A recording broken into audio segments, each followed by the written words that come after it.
ترمذی کے اندر اور سنن نبی داؤد کے اندر اللہ کے محبوب صلی اللہ علیہ وآلہ وسلم کی جو عام قیام اللیل کی نمازیں ہیں وہ بھی اسی قسم کی رپورٹ ہوئی ہیں۔ مثلاً جو ترمذی اور ابو داؤد کے اندر ایک حدیث ہے کہ اللہ کے محبوب صلی اللہ علیہ وآلہ وسلم نے قیام اللیل کیا تو آپ نے پہلی رکعت کے اندر سورۃ البقرہ تلاوت کی، اور سورۃ البقرہ آپ کو پتہ ہے آلموسٹ 2.5 پاروں پہ پھیلی ہوئی ہے۔ اس حدیث میں ہے کہ پھر آپ نے اتنا ہی رکوع کیا، اور اس رکوع میں باقاعدہ ذکر ہے کہ تسبیحات پڑھی، سبحان ربی العظیم۔ تو تسبیحات اتنی زیادہ پڑھنا کہ اس کی لینتھ سورۃ البقرہ کے برابر ہو جائے، مجھے بتائیں یہ نماز زیادہ عجیب و غریب نماز ہے یا صلاۃ و تسبیح جس میں ٹوٹل 300 دفعہ تسبیحات بنتی ہیں، وہ بھی ایک رکعت میں 75 دفعہ؟ تو یہ میں نے الزامی جواب کے طور پر، اینٹی وینم کے طور پر ایک اور صحیح حدیث کا حوالہ پیش کر دیا جو اس سے زیادہ ان کے لیے حیران کن حدیث ہے۔ اور پھر اس میں صرف رکوع نہیں ہے سورۃ البقرہ کے برابر، قوما بھی سورۃ البقرہ کے برابر، سجدہ بھی سورۃ البقرہ کے برابر، 2 سجدوں کے درمیان بیٹھنا بھی سورۃ البقرہ کے برابر۔ تو اب دیکھیں وہ تو صلاۃ و تسبیح تو اونٹ کے منہ میں زیرہ بھی نہیں بنتا اس کے مقابلے میں۔ لہٰذا اس حدیث کے اوپر اعتراض کرنا بالکل غلط ہے اور ان لاجیکل ہے۔ یہ ایک ایکسٹراڈنری نماز ہے جس میں عام نماز سے تھوڑا سا ہٹ کر مزید تسبیحات ہیں، جس میں اوریجنل نماز اپنی جگہ پر رہتی ہے۔ اوریجنل نماز کے ساتھ ہر سٹیپ کے اوپر کچھ تسبیحات ہیں جو آپ نے پڑھنی ہیں، وہ میں انشاءاللہ بعد میں ڈیٹیل سے بتا دیتا ہوں آپ کو۔ ایک رکعت میں 75 ٹائمز اور 4 رکعتوں میں وہ ٹوٹل بن جائیں گی 300 ٹائمز انشاءاللہ تعالی۔ اور وہ 4 تسبیحات افضل ترین تسبیحات ہیں۔ سبحان اللہ، اللہ پاک ہے، الحمدللہ، تمام تعریفیں اللہ کے لیے، لا الہ الا اللہ، اللہ کے سوا کوئی معبود نہیں، اور اللہ اکبر، تمام بڑائیاں اللہ کے لیے ہیں۔ یہ بہترین کلمات ہیں۔ یہ 4 کلمات ایک ترتیب کے ساتھ ان 4 رکعتوں میں ہر رکعت میں 75 ٹائمز پڑھا جاتا ہے، اور ٹوٹل بن جاتی ہے یہ 300 ٹائمز۔ اب یہ جو تسبیحات ہیں یہ تو عموماً ہماری عام روٹین میں بھی شامل ہیں۔ صحیح بخاری اور صحیح مسلم دونوں میں یہ حدیث موجود ہے، تسبیحات فاطمہ والی حدیث، جو نبی صلی اللہ علیہ وآلہ وسلم نے اپنی بیٹی سیدہ فاطمہ سلام اللہ علیہا کو یہ تسبیحات رات کو سوتے وقت سکھائی تھیں۔ جب وہ غلام مانگنے کے لیے آئیں تو آپ علیہ السلام فرمایا اس سے بہتر یہ ہے۔ باقی تو بڑی دردناک حدیث ہے، میری الگ سے ویڈیوز ریکارڈڈ ہیں اس حدیث کے اوپر۔ بال اس میں آپ نے فرمایا 33 دفعہ سبحان اللہ، 33 دفعہ الحمدللہ، اور 34 دفعہ اللہ اکبر۔ ایک اور حدیث ہے صحیح بخاری اور صحیح مسلم میں کہ اللہ کے محبوب صلی اللہ علیہ وآلہ وسلم نے ہر فرض نماز کے بعد یہی تسبیحات سکھائی، 33 دفعہ سبحان اللہ، 33 دفعہ الحمدللہ، اور 33 دفعہ ہی اللہ اکبر۔ یہ ہو گئے 99 اور 100 کا عدد پورا کرنے کے لیے لا الہ الا اللہ وحدہ لا شریک لہ لہ الملک ولہ الحمد وہو علی کل شیء قدیر۔ اور آپ صلی اللہ علیہ وآلہ وسلم نے فرمایا کہ جو شخص یہ پڑھ لے گا اس کے گناہ اگر سمندر کی جھاگ کے برابر بھی ہوئے تو اللہ تعالیٰ معاف کر دے گا۔ اور ایک اور حدیث میں الفاظ ہیں اسی صحیح مسلم کی حدیث کے اندر کہ یہ کلمات پڑھنے والا نماز کے بعد کبھی بھی محروم نہیں رہتا۔ یہ اتنی بہترین کلمات ہیں۔ اس کے علاوہ بھی کئی ایک احادیث ہیں۔ سنن نسائی میں حدیث ہے کہ آپ علیہ السلام نے ہر نماز کے بعد 25 مرتبہ تعلیم فرمائے 4 کلمات، 25 دفعہ سبحان اللہ، 25 دفعہ الحمدللہ، 25 دفعہ لا الہ الا اللہ، اور 25 دفعہ اللہ اکبر۔ اس میں یہ 4 تسبیحات موجود ہیں۔ تو یہ 25 کر کے یہ 100 پورا بن جاتا ہے۔ اس کے علاوہ ایک اور حدیث ہے صحیح بخاری میں، تو تعلیقاً لے کر آئے ہیں امام بخاری ایک چیپٹر کی ہیڈنگ میں، اور صحیح مسلم میں پوری سند کے ساتھ ہے کہ اللہ تعالیٰ کو سب سے محبوب کلمات یہ 4 ہیں، سبحان اللہ، الحمدللہ، لا الہ الا اللہ، اور اللہ اکبر۔ اور ایک اور حدیث ہے صحیح مسلم میں جس میں اللہ کے محبوب صلی اللہ علیہ وآلہ وسلم نے فرمایا مجھے یہ 4 کلمات کہنا دنیا اور جو کچھ دنیا کے اندر ہے جس پہ سورج طلوع ہوتا ہے اس سے بڑھ کر محبوب ہے سبحان اللہ والحمد للہ ولا الہ الا اللہ واللہ اکبر۔ اچھا وہ جو میں نے مسلم کی حدیث بیان کی نا کہ اللہ کو بھی یہ محبوب ہے، اس میں آگے الفاظ ہیں کہ آپ صلی اللہ علیہ وآلہ وسلم نے فرمایا اس کی ترتیب میں بھی کوئی حرج نہیں، تم ترتیب بدل کر بھی پڑھو تو یہ کوئی نقصان دہ نہیں ہے۔ یعنی یہ ضروری نہیں ہے کہ سبحان اللہ پہلے پڑھنا ہے اور الحمدللہ جو ہے وہ دوسرے نمبر پہ، نہیں، یہ چار کلمات انڈیپینڈنٹلی اللہ تعالیٰ کو محبوب کلمات ہیں الحمدللہ۔ تو اس قسم کی کئی ایک احادیث ہیں، اور اس میں ایک بڑی رکت انگیز حدیث ہے جو میں نے اکثر بیان کی ہے، جامعہ ترمذی میں بھی وہ موجود ہے لیکن اس کی سند کمزور ہے، صحیح سند اس کی سنن نسائی الکبریٰ کے اندر ہے کہ نبی صلی اللہ علیہ وآلہ وسلم کی ایک کزن تھی سیدنا علی کی بڑی بہن ام ہانی رضی اللہ تعالی عنہا وسلام اللہ علیہ، وہ بوڑھی تھیں، وہ آپ سمجھ لیں نبی الاسلام کے لیے ایک بڑی بہن کی جگہ تھی۔ تو نبی الاسلام ان کو ملنے کے لیے گئے تو انہوں نے کہا کہ میں بہت بوڑھی ہو چکی ہوں، مجھ سے کوئی زیادہ اذکار تو ہوتے ہی نہیں، مجھے آپ کوئی مختصر سا وظیفہ بتائیں، بس میں وہ کر لیا کروں اور مجھے ہر وظیفے سے وہ کفایت کر جائیں۔ تو آپ نے یہی چار کلمات سکھائے، اور اس میں جو فضیلت ہے نا، میرے علم کی حد تک ذخیرہ احادیث میں کسی بھی عمل کی اتنی فضیلت رپورٹ نہیں ہوئی۔ آپ نے فرمایا 100 دفعہ سبحان اللہ روزانہ پڑھ لو، یہ ایسا ہے گویا کہ تم نے 100 غلام آزاد کر دیے، اندازہ کریں۔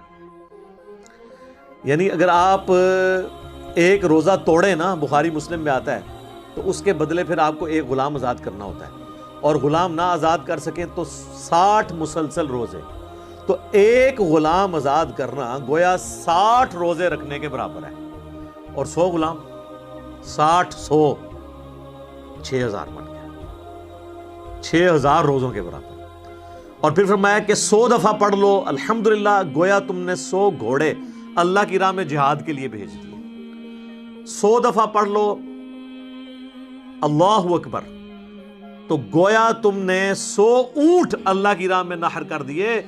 100 اونٹ، ایک اونٹ کی قیمت کتنی ہے؟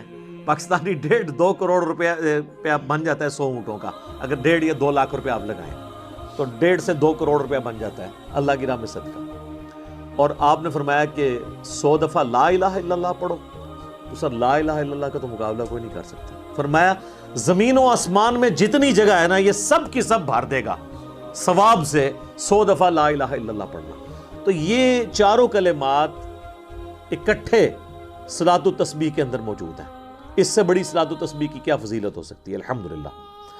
اب وہ آ جائیں آپ اس حدیث کی طرف جو سنن نبی داؤد میں صحیح سند کے ساتھ موجود ہے، یہ حدیث جامعہ ترمذی کے اندر موجود ہے، یہ حدیث المستدرک للحاکم کے اندر موجود ہے، اور یہ حدیث آپ کو مشکات المصابیح، جسے میں نے انسائکلوپیڈیا آف حدیث ڈکلیئر کیا ہے، اس کے اندر بھی آپ کو صلاۃ و تسبیح کے اوپر پورا چیپٹر ہے، اس میں یہ حدیث مل جائے گی۔ اس کو ورڈ بائی ورڈ پڑھنے میں ہی مزہ ہے۔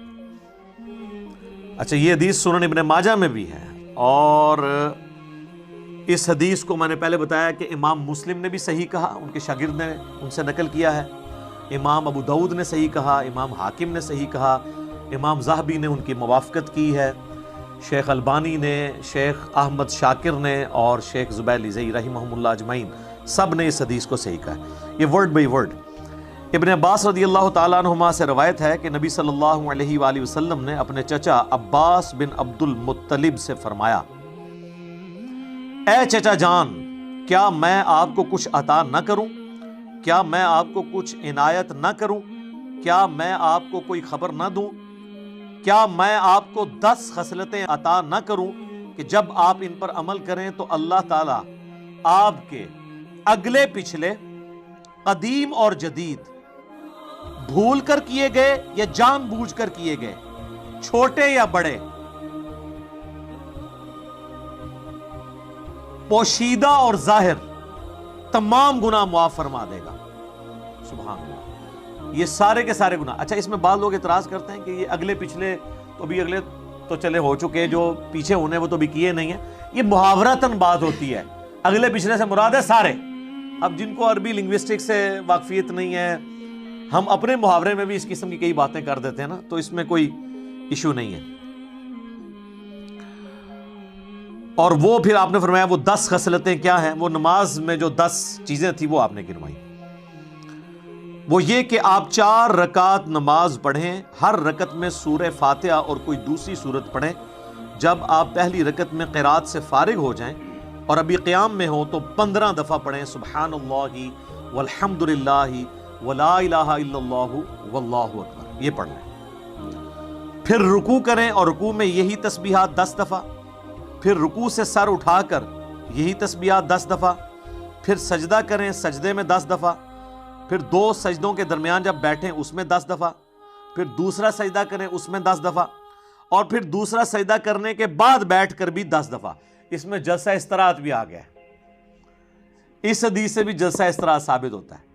وہ صحیح بخاری کی تو حدیث ہے نا 6251، جو ایک صحابی نے بڑی تیز نماز پڑھی تھی تو آپ نے فرمایا سکون سے پڑھ. تو اس میں آپ نے کیا فرمایا تھا، جب تو دوسرا سجدہ کر پھر دوبارہ بیٹھ جا اور پھر دوسری رکعت کے لیے کھڑا ہو. اس میں تو صحیح بخاری کی حدیث میں ثابت ہوتا ہے. اس میں بھی حدیث میں صراط و تسبیح والے طریقے میں بھی جلسہ استراحت ثابت ہو جاتا ہے الحمدللہ. اور اسی طرح ہر رکعت میں 75 مرتبہ آپ یہ عمل 4 رکعتوں میں دہرائیں.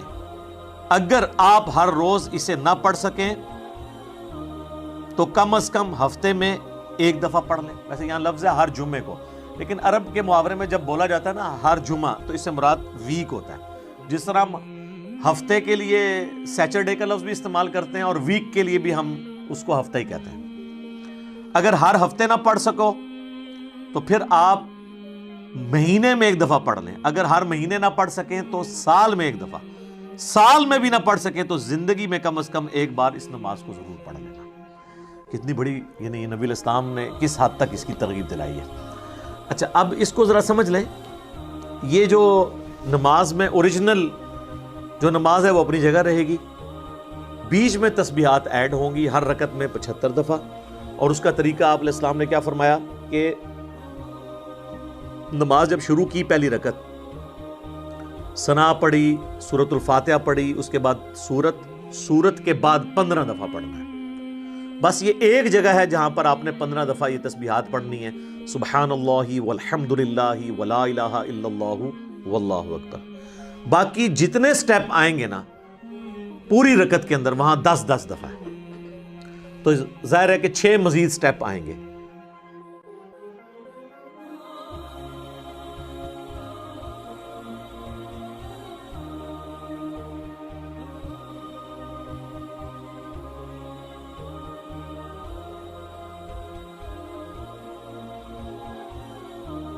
تو یہ 75 دفعہ بن جائے گا. پھر جب دوسری رکعت کریں گے تو دوسری رکعت میں بھی قرات سے فارغ ہونے کے بعد 15 دفعہ، باقی ہر سٹیپ پر 10 دفعہ. لیکن دوسری رکعت میں آپ کو پتا ہے کہ دوسرے سجدے کے بعد جب بیٹھتے ہیں نا تو پھر آپ تشہد پڑھتے ہیں. تو وہاں پہ آپ پہلے تشہد پڑھیں گے، اس کے بعد یہ تسبیحات پڑھیں گے. چوتھی رکعت میں بھی پہلے آپ تشہد پڑھیں گے، درود شریف وہ سارا پڑھنے کے بعد یہ پڑھنا ہے تاکہ اوریجنل نماز اپنی جگہ رہے. رکوع میں بھی سجدے میں بھی سبحان ربی العظیم اور سبحان ربی الاعلیٰ کے بعد اسے پڑھنا ہے. ربنا لک الحمد کہنے کے بعد اسے پڑھنا ہے. اوریجنل نماز اپنی جگہ رہے گی.